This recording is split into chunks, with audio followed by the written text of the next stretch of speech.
présenter ces instants au Seigneur si vous le voulez bien. Seigneur éternel, nous voici devant toi à nouveau pour recevoir de toi la nourriture céleste dont nous avons besoin pour l'aujourd'hui de nos vies, pour notre marche dans ce monde impie, Seigneur, ce monde qui s'éloigne de plus en plus de toi, où l'apostasie prend de plus en plus de place. Seigneur, en ce qui nous concerne, nous voulons te rester fidèles par ta grâce. Nous savons très bien, Seigneur, que rien en nous ne peut rester fidèle. Mais toi, tu te proposes de manifester la vie du Messie par l'Esprit Saint en nous, pour nous garder dans ta main, pour nous garder fidèles, pour peu que nous acceptions de prendre le chemin que tu as emprunté, le chemin de la mort à soi-même, le chemin de l'abandon entier entre tes mains. Seigneur, c'est notre volonté, c'est notre prière. Veuille nous donner la nourriture maintenant, Seigneur, que tu as mis en réserve pour nous. Et en ce qui me concerne, Seigneur, je me place devant toi pour être juste un serviteur à tes pieds et qui soit pleinement inspiré par toi. Je veux être effacé devant toi, Seigneur, car tu es celui qui est manifeste, qui est glorieux et qui veut parler à son peuple. Et Seigneur, en nous souvenant que nous sommes dans la liberté, pour entendre ta parole, pour chanter des cantiques, pour louer ton saint nom, pour te glorifier, Seigneur, nous voulons penser à tous nos frères qui n'ont pas cette liberté, tous nos frères qui sont persécutés, qui sont mis à mort, qui sont torturés, Seigneur, à cause de ton nom. Seigneur, nous te demandons de les soutenir, bien que nous sachions qu'il faille qu'il y en ait qui meurent en martyrs, Seigneur. Eh bien, nous te demandons, Seigneur, d'être à leur côté, que ton esprit les soutienne, que ton esprit les assiste, Seigneur, afin qu'à travers cette épreuve ultime, ils te restent fidèles et qu'ils reçoivent la récompense que tu leur as réservée dans ton règne. Seigneur, pose ta main sur chacun de nos frères qui sont dans la persécution, Seigneur. Nous ne voulons pas les oublier. Nous les portons dans nos cœurs, Seigneur, et nous les portons au trône de ta grâce, au nom de Yeshua. Amen. Je vous invite à ouvrir vos Bibles dans le livre de l'Exode, au chapitre 29, et on lira à partir du verset 1er, Exode 29, à partir du verset 1er. Voici ce que tu feras pour les consacrer, afin qu'ils exercent pour moi le sacerdoce. Prends un taureau et 2 béliers sans défaut, du pain sans levain, des gâteaux sans levain, pétris à l'huile, et des galettes sans levain, arrosées d'huile. Tu les feras avec de la fleur de farine de froment. Tu les mettras dans une corbeille et tu les présenteras dans cette corbeille en offrant le taureau et les 2 béliers. Tu présenteras Aaron et ses fils à l'entrée de la tente de la rencontre et tu les laveras avec de l'eau.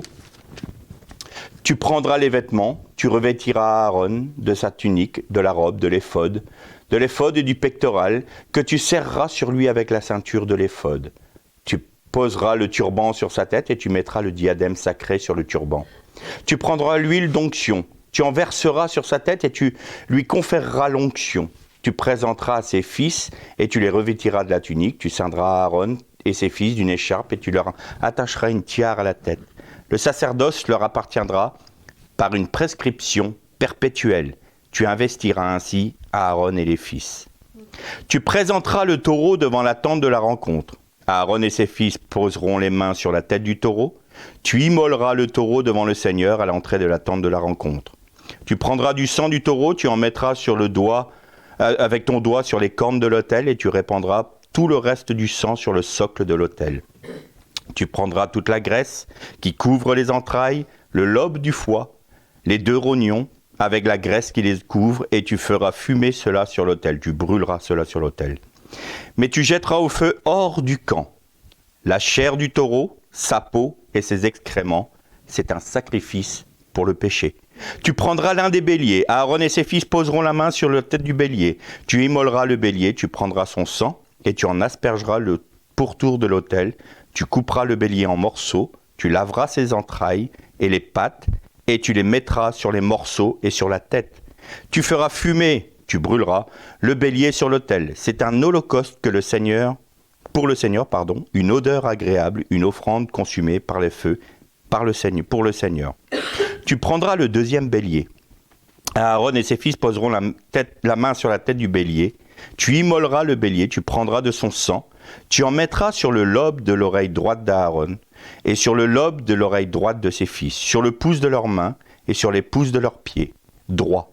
Tu aspergeras du sang le pourtour de l'autel, tu prendras du sang qui était sur l'autel, et de l'huile d'onction, tu en feras l'aspersion sur Aaron et ses vêtements, sur ses fils et sur les vêtements de ses fils, avec lui. On arrêtera pour là notre lecture dans l'Exode, et je vous invite à faire une seconde lecture dans l'épître de Paul aux Romains, au chapitre 12, et on lira là aussi le premier verset, à partir du premier verset. Je vous encourage donc, mes frères, au nom de toute la magnanimité de Dieu, par les compassions de Dieu, à offrir votre corps comme un sacrifice vivant, saint et agréable à Dieu. Voilà quel sera pour vous un culte conforme à sa parole, ou dans d'autres traductions, un culte raisonnable. Ne vous conformez pas à ce monde-ci, mais soyez transfigurés par le renouvellement de votre intelligence pour discerner quelle est la volonté de Dieu, ce qui est bon, agréable et parfait. On arrêtera là nos lectures.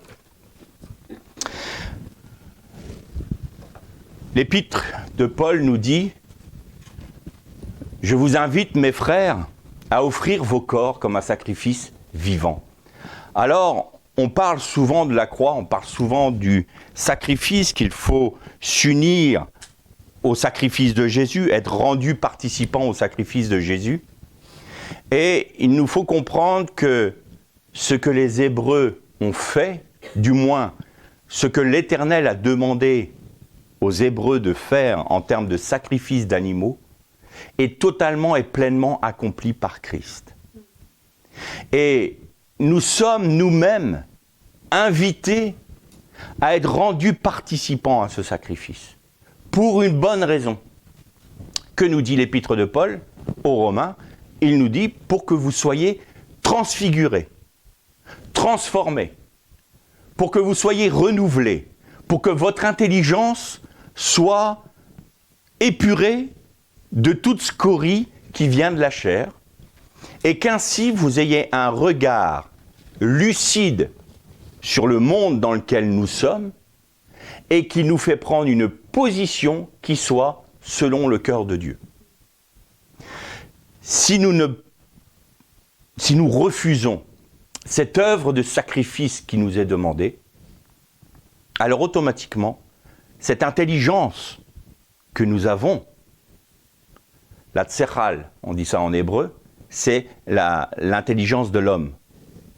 Mais il y a la bina. La bina, c'est l'intelligence, la sagesse de Dieu. Si jamais nous restons dans le tserhal, alors là, nous allons prendre la Bible, nous allons utiliser la parole de Dieu en y projetant notre propre intellect. Et de ce fait, il y aura immanquablement division, discorde, interprétation différente. Interprétation exclusive et non plus interprétation inclusive.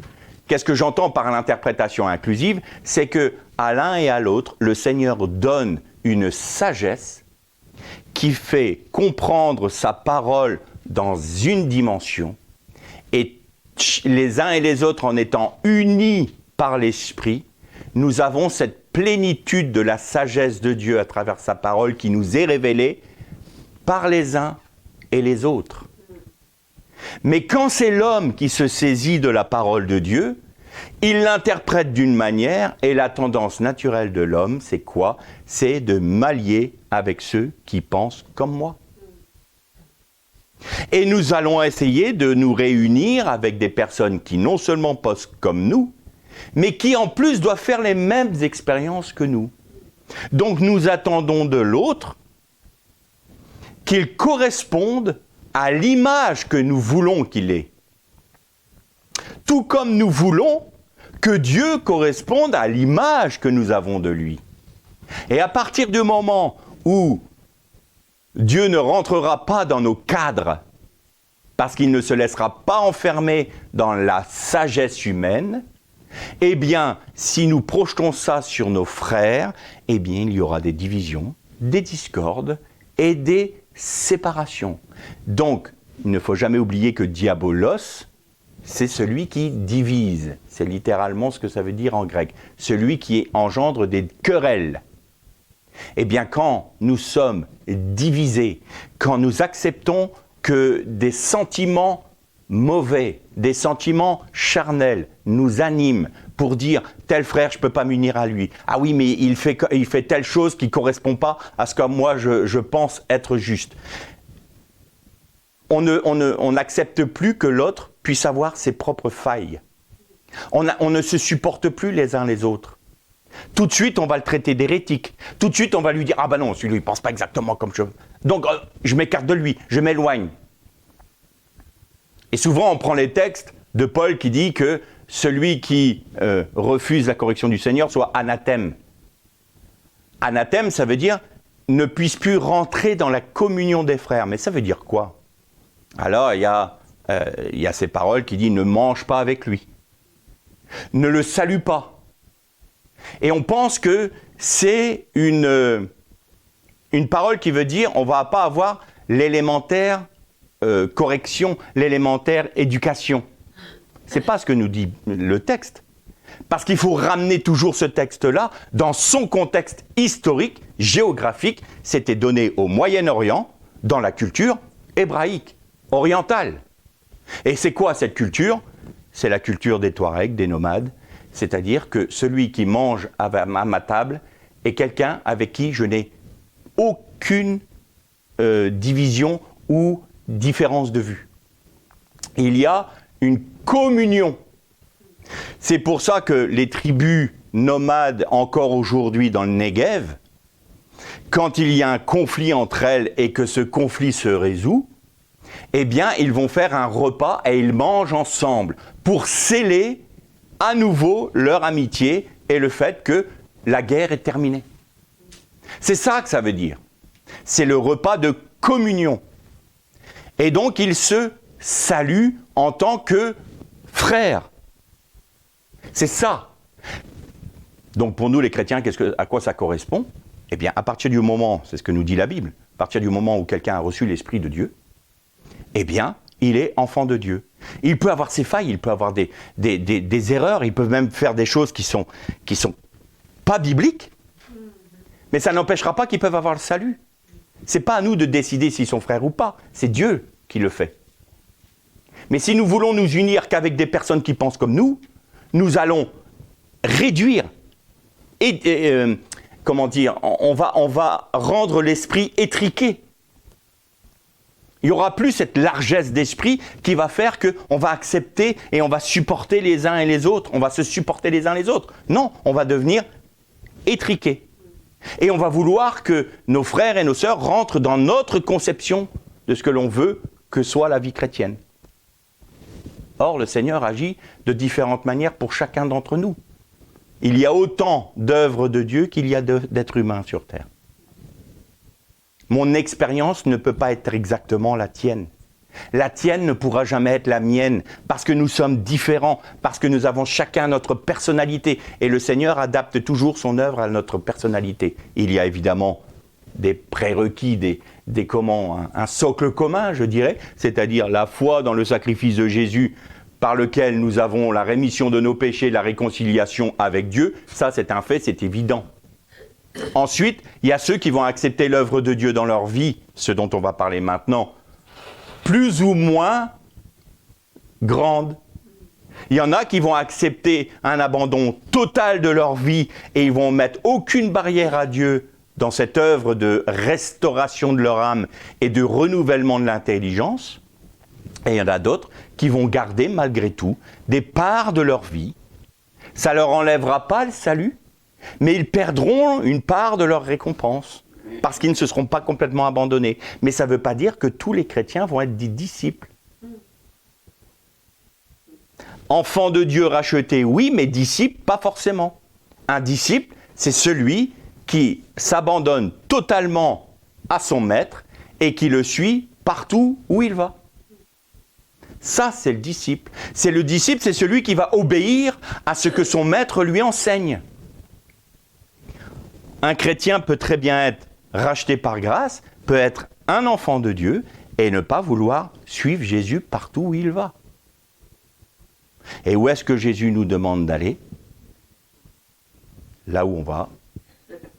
Le sacrifice d'Exode, la croix, ce qu'on a dit, un sacrifice vivant qui sera de votre part un culte raisonnable. Alors vous avez remarqué qu'il y avait 3 animaux, 2 béliers, un taureau, et il y avait du pain, des galettes, et un gâteau. Alors, vous savez que dans la Bible, c'est pas pour faire joli, un pain, un gâteau, une galette, un qui est pétri, l'autre qui est arrosé d'huile, il y a toujours une raison.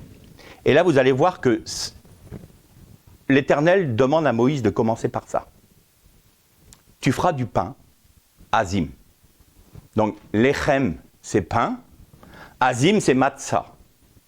Nous, on va l'appeler le pain azim, mais les Hébreux vont l'appeler matzah. Et vous avez un morceau de matzah ici. Et vous remarquez une chose. La matzah, elle est striée, voyez, et elle est perforée. Et elle est perforée pour une bonne raison. C'est pour pas que la pâte lève. Parce qu'il ne doit pas y avoir de levain dedans. Un jour, je regardais ma femme faire du pain. Elle avait pétri et elle avait mis le plat juste devant la fenêtre de notre cuisine qui est au sud. Le soleil tapait bien dessus. Et la pâte est tellement montée qu'elle a soulevé le plat. Et là, on réalise que le petit champignon qu'est la levure, le moindre petit péché dans notre vie, va faire gonfler la nature charnelle de l'homme. Et va prendre une ampleur, il y a une force, et on va en parler tout à l'heure, il y a quelque chose de très dur, très lourd, très profond en nous, qui va faire que on va s'enfler d'orgueil. Et là, ça va amener quelque chose qui va être indigeste pour l'autre. C'est le péché. Un tout petit peu de levure, pas grand-chose, fait lever toute la pâte. Et donc là, pas de péché. N'acceptez pas le péché dans votre vie, nous dit le Seigneur. Et regardez quoi? C'est quoi l'Echem? L'Echem, c'est le pain rompu. Vous avez remarqué que Jésus est né à Bethléem. Il est né à la maison du pain. Il est né parce que l'incarnation, c'est le pain. Il s'est incarné, donc il est devenu le pain rompu. Je suis né, il est né à la maison du pain. Et ce pain devait être brisé. Et les stries que l'on voit sur la matzah correspondent à Ésaïe 53 qui dit que le Messie sera fouetté. Il sera lacéré. Et c'est les stries que l'on voit. Et vous voyez que c'est une matzah qui est cachère. Une matzah que les Hébreux mangent à tous les Shabbats. Tous les Juifs mangent cette matzah. Et percé veut dire aussi que, toujours Ésaïe 53, il sera percé. Et là, on nous parle de Jésus. L'Echem, tu es le pain. Et le sacrifice commencera toujours par Yeshua. Il est celui qui est monté premièrement sur la croix. Il nous invite à le suivre. Mais c'est lui d'abord. Et c'est pourquoi l'Éternel commence par « Tu feras du pain sans levain », une matzah. L'Echem, ça vient aussi de la racine lacham, qui veut dire combattre, vaincre, remporter la victoire. Donc là, nous voyons que Jésus a remporté la victoire sur la croix. Bien sûr, la matzah nous parle de ne pas avoir de levure du péché en nous, mais veut dire aussi, il y a une racine qui a une notion de s'écouler, quelque chose qui s'écoule. Là encore, la matzah percée fait que le sang de notre Messie a coulé sur la croix. Vous voyez qu'il y a toutes les significations qu'il y a dans l'hébreu, toutes les significations qu'il y a dans le texte. Ce n'est pas donné pour faire joli. Il y a une signification. Donc on voit que le pain rompu pour nous rompt le lien qui nous unit à cette nature pécheresse que nous avons reçue du serpent. Il va remporter la victoire pour nous. Mais pour remporter cette victoire, il faut qu'il soit brisé. Il faut qu'il soit percé. il faut qu'il soit fouetté. Et alors, son sang va couler. Et il est aussi pétri, nous est dit. C'est balal en hébreu. Et pétrir, ça nous rappelle quelque chose de très important. C'est Gethsémani. Gethsémani, c'est littéralement le jardin du pressoir à huile. Et c'est là où il a été pressé, où il a été pétri, il a été dans l'angoisse, il a été malaxé. Parce que c'est là que, en remportant la victoire par son sang qui a coulé dans le jardin, ça a commencé là. Le péché a démarré dans un jardin. La restauration de l'humanité s'est faite dans un jardin. Son sang a coulé, mais il a coulé de l'angoisse, du fait que notre Messie a été pétri, du fait que notre Messie a été broyé, du fait que notre Messie a été écrasé. Et son sang a coulé. C'est la vie, c'est l'huile d'onction qui coule. Donc, il est pétri. Le gâteau, c'est challah. Et ça veut dire aussi un gâteau percé. On revient à la matzah. C'est un gâteau qui veut dire percé. Il va être crucifié. Ça ne va pas s'arrêter au jardin. Ça va aller encore plus loin. Et donc, tu prendras une galette. Rakik en hébreu. Et rakik, c'est très particulier parce que ça vient d'une racine qui veut dire cracher. On lui crachera dessus. Et Jésus, quand il a porté le patibulum, la pièce transversale de la croix, la foule crachait sur lui. Il a été percé, comme avec aussi la couronne d'épines, les clous. Il a été brisé, malaxé, rompu pour nous. Et vous remarquez que les galettes devaient être arrosées. Et arrosées, c'est Machar, qui donne Machiar. Il est oint. Et c'est parce qu'il est le pain de vie, rompu, percé, brisé, fouetté, parce qu'il a été pétri, parce que son sang a coulé, qu'il est oint par l'Esprit de Dieu. Et nous sommes appelés à être de la même nature que lui, parce que nous sommes nés de son côté. Et alors la parole nous dit, et tu le mettras dans une corbeille. Tu présenteras ce pain-là, ces gâteaux-là, ces galettes-là. Tout cela, tu vas le présenter dans une corbeille. Et la corbeille, c'est sal en hébreu. Et sal, ça vient de la racine salal, qui veut dire s'élever et être exalté. Et qu'a dit Jésus à ses disciples en allant vers Jérusalem? Il faut que le Fils de l'homme soit glorifié. Il faut que le Fils de l'homme soit élevé. Et l'élévation du Fils de l'homme, c'était pas être élevé dans la résurrection. La résurrection est une conséquence de son élévation. Sa glorification, c'est quand il a été placé sur la croix. C'est quand il s'est rendu à tel point serviteur de sa créature, de sa création, qu'il a été élevé et exalté. Et donc, l'Éternel disait à Moshe, il faudra que tu présentes ces galettes, ces pains et ces gâteaux dans ce panier en même temps que les taureaux, parce que c'est que sur cette base-là que le sacrifice du taureau et que les sacrifices des béliers pourront avoir une valeur éternelle. C'est parce que Yeshua sera passé en premier que le bénéfice du sang des animaux que vous allez accomplir d'une manière perpétuelle. C'est étonnant, perpétuelle. Et pourquoi ça ne l'est plus aujourd'hui? On va l'expliquer tout à l'heure. C'est perpétuel pour vous. Mais elle n'aura de la valeur que s'il y a cette corbeille-là. Si tu ne présentes pas cette corbeille-là, alors il n'y aura pas de validation du sacrifice des animaux. Et vous avez noté que la chair, les excréments, la peau, devaient être en dehors du camp, brûlés en dehors du camp. Parce que quel est l'objectif? Quel est l'objectif du sacrifice? Eh bien, c'est que tu vas prendre la graisse. Elle va aller sur l'autel. La graisse, c'est ce qui est succulent, ce qui est le meilleur. C'est-à-dire que le fait que tu te places sur l'autel tu vas avoir des entrailles, parce que la graisse était autour des entrailles. Et cette graisse-là va typifier l'œuvre de Dieu pour tes entrailles.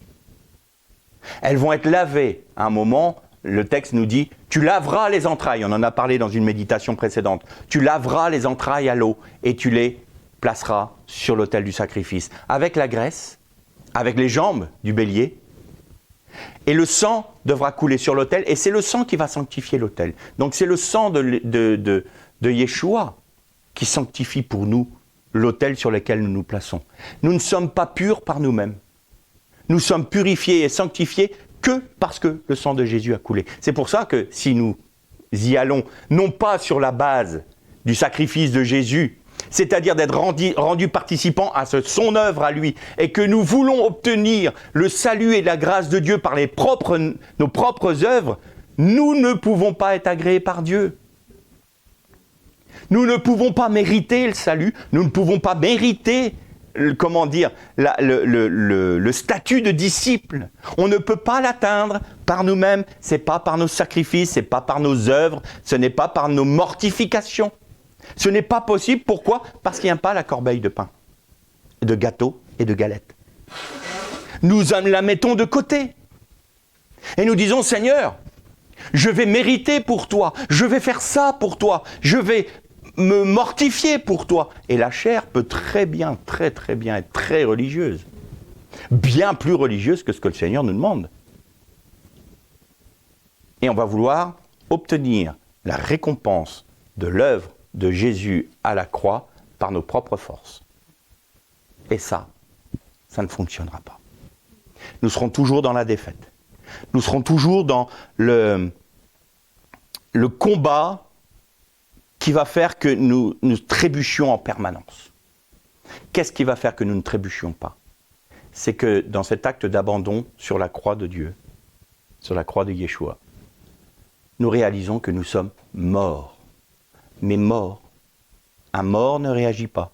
Un mort ne pense pas. Un mort ne raisonne pas. Un mort n'a pas conscience de son environnement. Un ressuscité, oui. Mais un ressuscité par le sang de l'agneau. Et vous remarquez, je crois que c'est au verset 21, il est dit que il fallait que le sang soit versé avec de l'huile d'onction. La puissance du sang de Yeshua se manifeste dans notre vie par l'Esprit Saint. C'est l'Esprit Saint qui rend puissant le sang de l'agneau en nous. C'est-à-dire que non seulement il nous purifie, non seulement il nous sanctifie parce que nous sommes sur l'autel, mais c'est plus que ça, le sang c'est le siège de l'âme. Donc, nous ressuscitons par l'âme de Jésus. Vous m'entendez souvent dire que notre moi est notre pire ennemi. Mais à ce moment-là, nous avons un autre moi, le moi du Mashiach. Et alors nous sommes une nouvelle création. Nous sommes une nouvelle création par grâce, pas par mérite. Impossible. Et alors, tu laveras les entrailles, kérev en hébreu, qui veut dire tes sentiments, tes émotions. Tout ça va être purifié parce que tu acceptes d'être sur la croix. Tout ça va être restauré parce que tu acceptes d'être sur la croix. Et puis il est parlé du foie. Et le foie, si vous prenez dans la tradition juive, le foie c'est le siège de la colère. C'est le siège de ce qui est lourd en nous. C'est le siège de ce qui est dur, ce qui est difficile en nous. On va pouvoir avoir une notion de cela avec Jacob qui lutte contre Yeshua, c'est l'ange de l'Éternel. Et il y a un moment, il le frappe sur l'endroit le plus dur de son être, la hanche, le tendon de la hanche. Et Yaakov devient boiteux. Et l'ange lui dit, tu as vaincu l'Éternel. Tu as lutté contre l'Éternel et tu es sorti vainqueur. Et il est sorti boiteux surtout. Mais c'est justement parce qu'il est sorti boiteux qu'il est vainqueur. Parce qu'il était obligé de s'appuyer sur le bâton, sur le maté. Et ça, c'est un mot miroir, maté. Maté, vous inversez le mot et vous avez émet, qui est la vérité. Donc Yaakov, en étant brisé sur l'endroit le plus dur de son être, sur ce qui est le plus résistant en lui, Yaakov qui veut dire le roublard, qui veut dire l'usurpateur, qui est celui qui fait des petits coups en douce, eh bien, il est brisé. Et il s'appuie sur la vérité, Yeshua. Et donc il devient Israël. Il est nommé par Dieu à ce moment-là.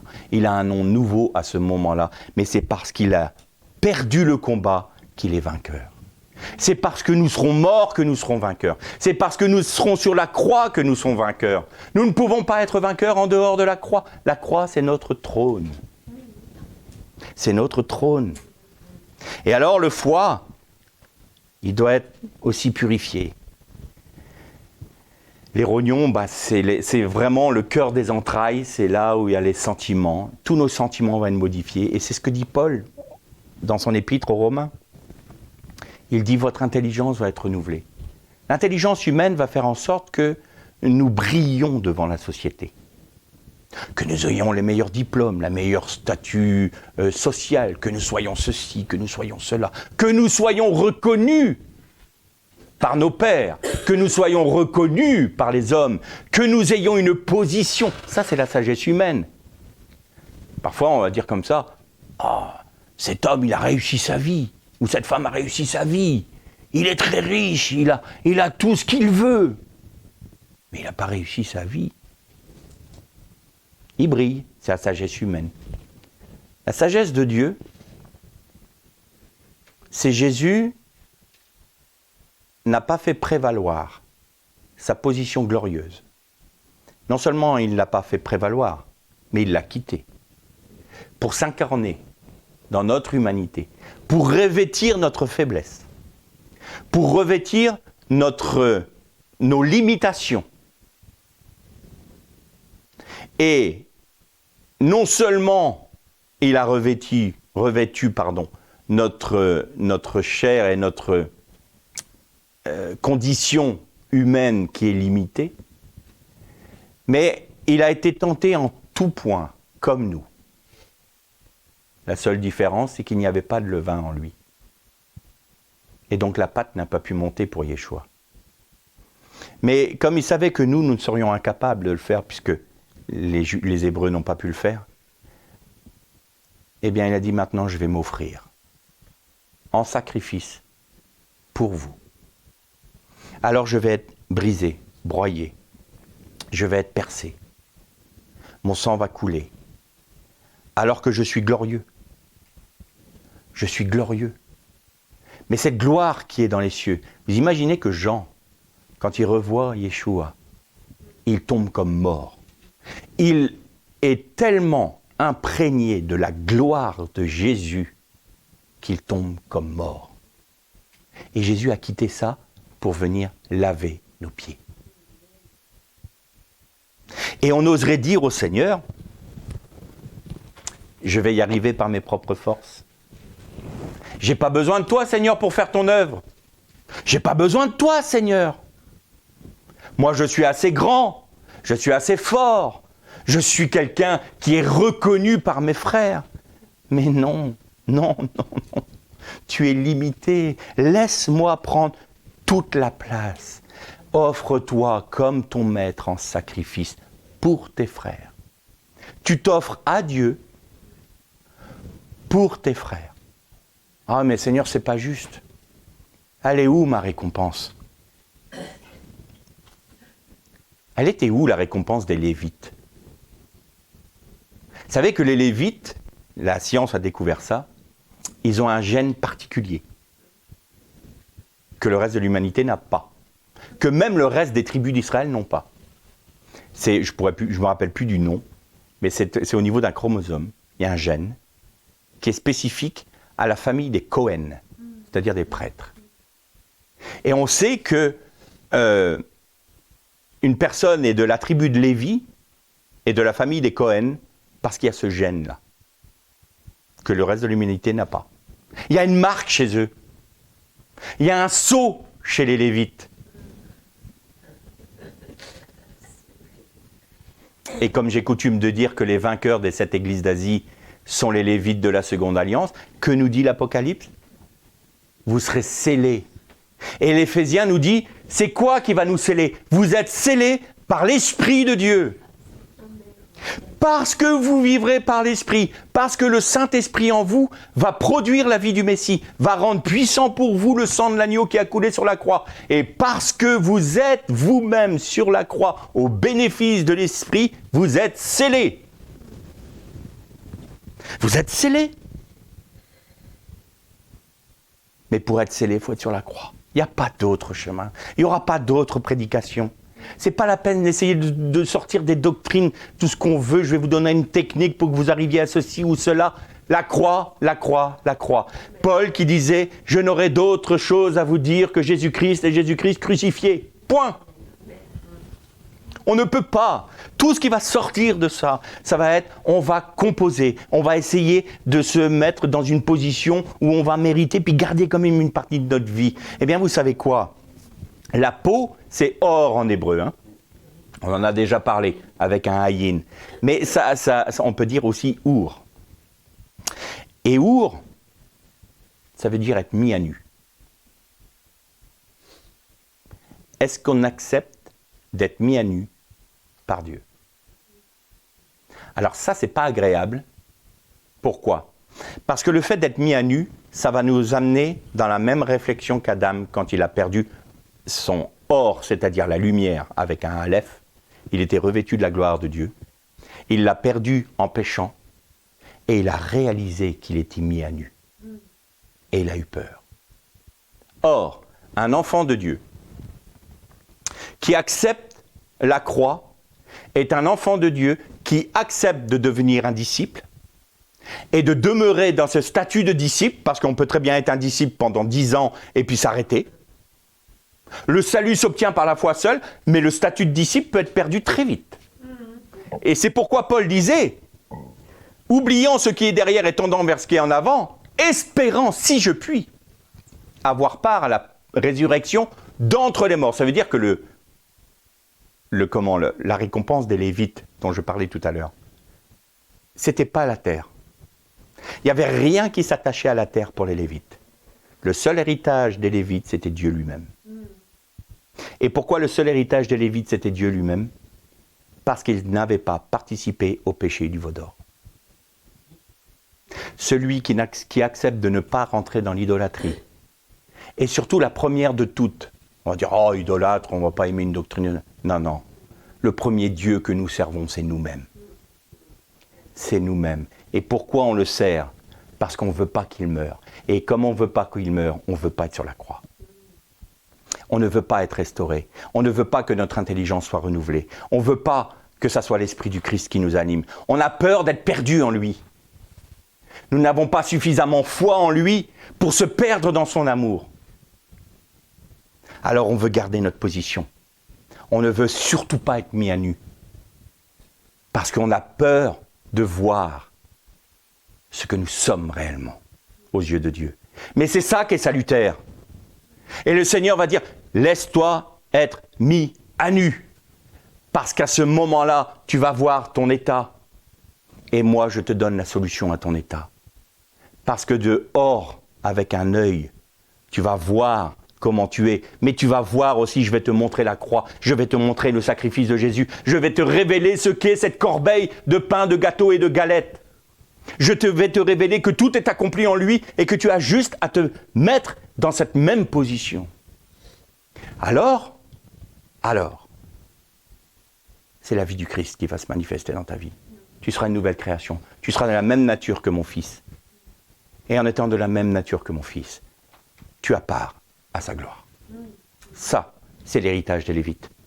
C'est l'héritage des vainqueurs. C'est la récompense dont parle Paul aux Corinthiens. Ils seront sauvés comme à travers du feu. Mais les autres auront leur récompense. Et alors, les excréments, il y a 2 termes. Il y a shikutz, mais il y a aussi peresh. Et peresh, c'est une notion assez intéressante parce que ça veut dire que c'est quelque chose qui est séparé. C'est quelque chose qui est clarifié. Quelque chose qui... Voilà, on a fait la distinction. Ça veut dire quoi? Eh bien, vous avez la distinction entre ce qui est de Dieu et ce qui est de votre chair. Et donc, ça va séparer Les excréments, c'est ce qui ont séparé les parties nutritives d'un aliment pour le bien de notre corps et les déchets. Eh bien, c'est cette séparation-là. Ce qui est déchet, ce qui est de notre nature charnelle, ce qui est mauvais en nous, ce qui est de cette chair qui nous pourrit la vie, parce qu'il faut dire les choses, ça va être brûlé hors du camp. Et il va rester que la graisse, les entrailles, le foie. Tout ça qui va être renouvelé. Vous avez remarqué, tout est mis avec la tête, vos pensées, les jambes, c'est votre marche, vos sentiments. Tout votre être est renouvelé. Tout, parce que vous acceptez d'être mis sur la croix. Et votre chair, elle est hors du camp. Elle est morte définitivement en Jésus-Christ. Ça s'obtient par la foi. Mais ça se vit aussi par la foi. Alors comment est-ce que, Seigneur, je peux faire pour être rempli de tes sentiments? Eh bien, il va y avoir des circonstances de ta vie. Et là, tu vas avoir un choix à faire.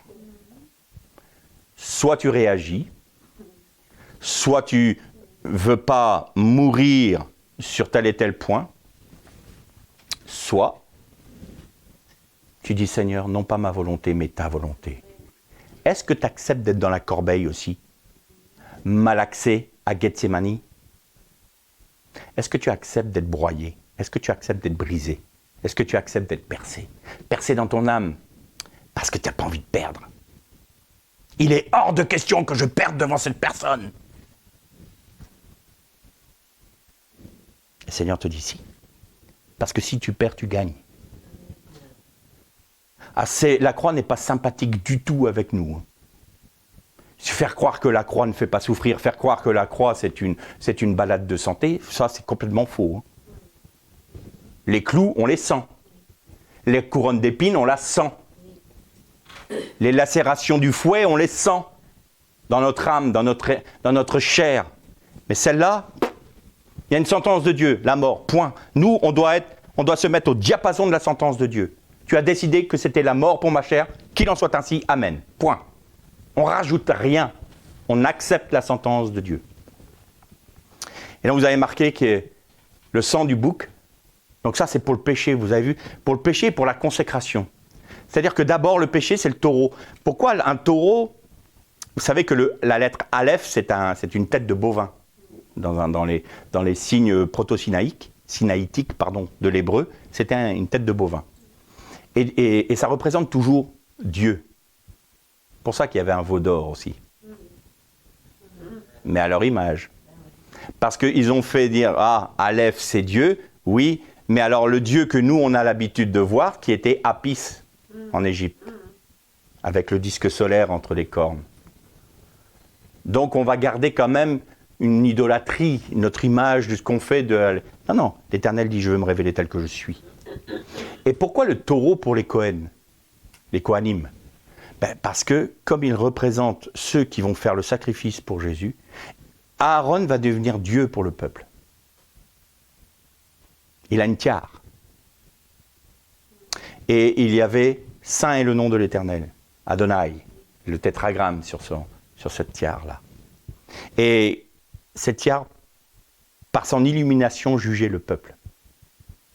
Donc il avait une position qui faisait qu'il devait, pour lui-même, être justifié, purifié. Et ça devait être un taureau et non pas un bouc. Parce qu'il prenait une passe d'autorité, il était comme Dieu pour le peuple. Comme Yeshua, ça c'est le sacrifice selon l'ordre d'Aaron, mais comme Yeshua est le sacrificateur selon l'ordre de Melchizedek, c'est-à-dire éternel. Et c'est là que nous retrouvons ce perpétuel sacrifice des animaux. C'est-à-dire qu'en Jésus-Christ, tout est parfaitement accompli. Il a fait verser son sang dans notre temporalité. Il l'a amené pour faire l'oblation dans l'éternité. Et parce que son sang est dans l'éternité, en ayant coulé dans notre temporalité, c'est un sacrifice éternel. Donc, les animaux, ce sacrifice perpétuel, est toujours perpétuel parce que Jésus l'a rendu éternel. Toute son application est là. Donc il n'y a plus besoin de sacrifice de Jésus.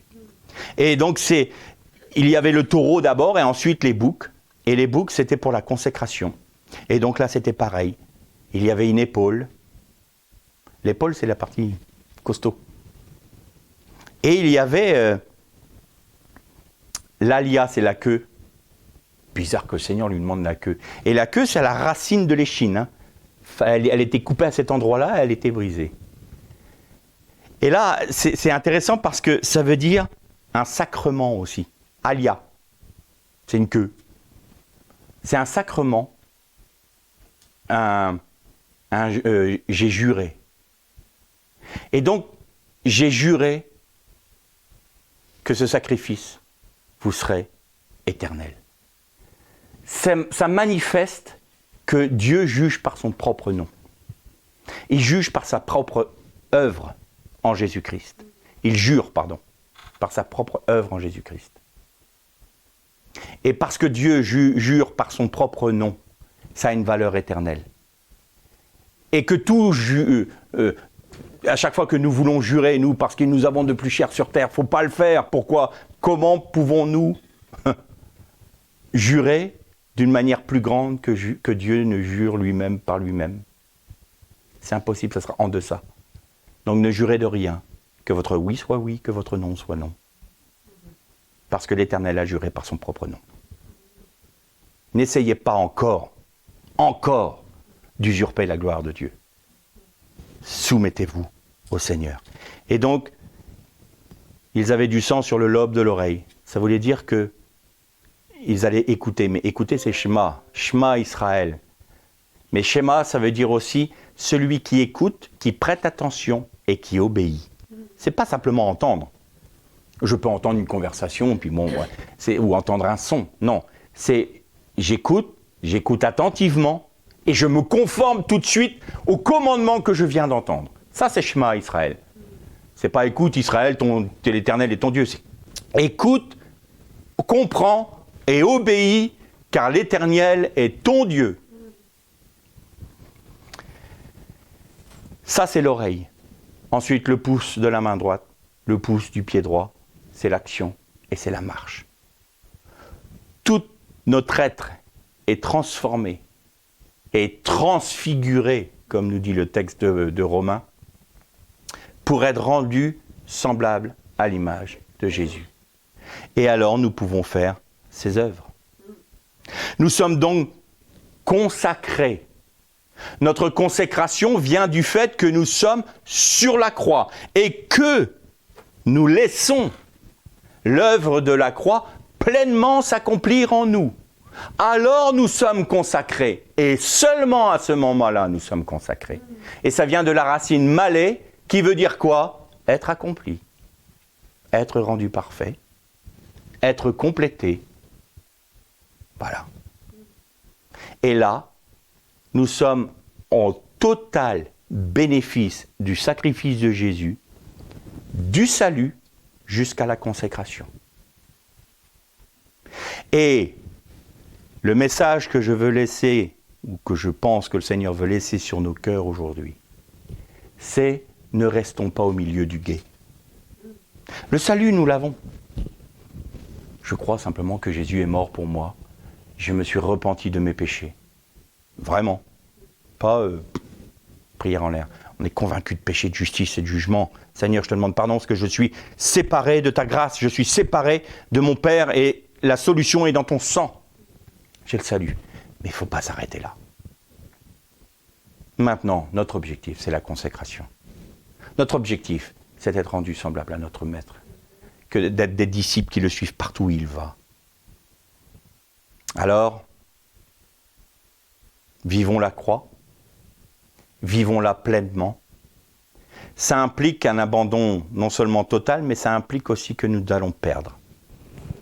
Nous allons perdre notre réputation, perdre notre renommée, perdre notre justice, notre justification. Ah, je veux être justifié devant mes... Non, laisse ça dans les mains du Seigneur. Ah, mais quand même, c'est pas normal ce qu'on m'a fait. Le Seigneur n'a pas dit que ce que l'on avait vécu était juste. Hein. Il n'a jamais dit ça. Il a dit, ne revendiquez pas vos droits. Pourquoi ? Parce que moi, je n'ai pas revendiqué ma gloire quand je vous ai servi. Et à ce moment-là, vous serez tellement consacré, vous serez tellement complet, vous serez tellement accompli, que vous laverez les pieds de votre prochain, de vos frères et de vos sœurs, qui eux vous frapperont, qui eux vous feront du mal. Et là, on revient au début de notre méditation. Ah, mais moi, je veux m'unir qu'avec ceux qui pensent comme moi. Et il y en a beaucoup qui ne vont pas vous comprendre et qui vont penser vous soigner en vous frappant. Et vous devrez accepter, perdre. Parce que quand on perd, on gagne en Jésus-Christ. Quand on perd notre vie, on gagne celle du Messie. Mais si on veut garder notre vie, nous empêchons la vie du Messie de s'exprimer, de s'édifier et de prendre toute son ampleur à nous. Et nous ne pouvons pas être complets en dehors de celui qui est la plénitude. Yahweh Shalom.